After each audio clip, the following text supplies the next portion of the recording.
সাপে আর ব্যাঙে ছিল খুব বন্ধুত্ব।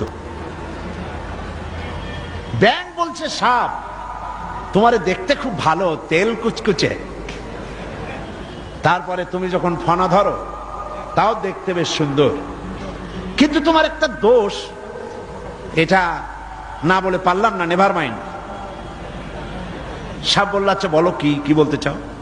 ব্যাঙ বলছে তুমি যখন চলো তখন তুমি কিন্তু সোজা হয়ে চলো না, খালি এইরকম করে চলো, এইটা বড্ড বিশ্রী লাগে। তা না হলে তুমি অন্য দিক থেকে খুব ভালো, দেখতেও ভালো, ফনা ধরলে খুবই সুন্দর লাগে, তোমার ক্ষিপ্রতা, তোমার ক্রুদ্ধতা এসবটাই কাবিলে তারিফ।